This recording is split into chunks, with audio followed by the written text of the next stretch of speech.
सच्ची मित्रता। एक सुंदर वन था। उसमें एक नदी बहती थी। नदी के किनारे छोटी छोटी मुलायम घास थी।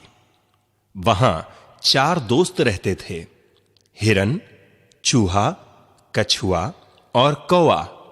वे नदी के किनारे दिन भर खेलते और गपशप करते, फिर रात को अपने अपने घरों में जाकर सो जाते। चारों बहुत खुश रहते थे। चारों की पक्की दोस्ती थी। एक दिन कछुआ, चूहा और कौवा ठीक रोज की तरह नदी के किनारे पहुंच गए। उस दिन हिरन वहां नहीं पहुंचा। जब बहुत देर हो गई तो सबको हिरन की चिंता होने लगी। कछुआ बोला, जरूर कोई गड़बड़ है, हमें अपने दोस्त को ढूंढना चाहिए। चूहे ने कहा, हां बिल्कुल ठीक, तुम सही कह रहे हो।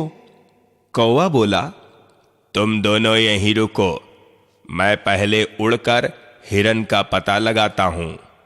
फिर कौवा तेजी से जंगल के ऊपर उड़ गया। उसने ऊपर से जंगल में इधर उधर देखा, तभी उसकी नजर हिरन पर पड़ी। वह उड़कर हिरन के पास पहुंचा। उसने देखा कि हिरन शिकारी के जाल में फंसा हुआ है। कौवे को देखकर हिरन रोने लगा। कौवा बोला, मित्र घबराओ नहीं, मैं अभी चूहे को बुला लाता हूं। वह अपने तेज दांतों से जाल को काट देगा। हिरन बोला, हां दोस्त, जल्दी जाकर चूहे को अपने साथ ले आओ, नहीं तो शिकारी आ जाएगा। कौवा थोड़ी ही देर में चूहे और कछुए के साथ वहां पहुंचा। चूहे ने अपने तेज दांतों से जाल को काट डाला। हिरन जाल से छूट गया। तभी वहां शिकारी आ गया। उसने जाल कटा देखा। वह हिरन के पीछे भागा, परंतु हिरन को नहीं पकड़ सका। चूहा दौड़कर पेड़ के पीछे छिप गया। कौवा उड़कर पेड़ पर बैठ गया, पर कछुआ अपनी धीमी चाल से चलने लगा। उसे छिपने का मौका भी न मिला। शिकारी ने सोचा, आज हिरन तो बच गया, चलो कछुए को ही पकड़ लेता हूं।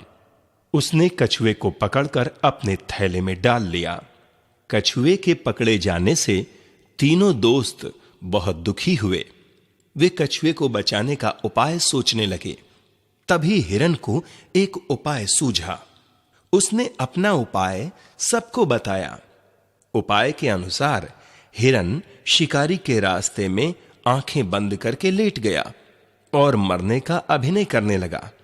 जब शिकारी ने रास्ते में हिरन को लेटे देखा तो उसने कछुए वाला थैला रख दिया और हिरन के पास आने लगा। बस फिर क्या था, चूहे ने जल्दी जल्दी अपने तेज दांतों से थैला काट दिया। कछुआ झटपट थैले से बाहर निकला और झाड़ियों में छिप गया।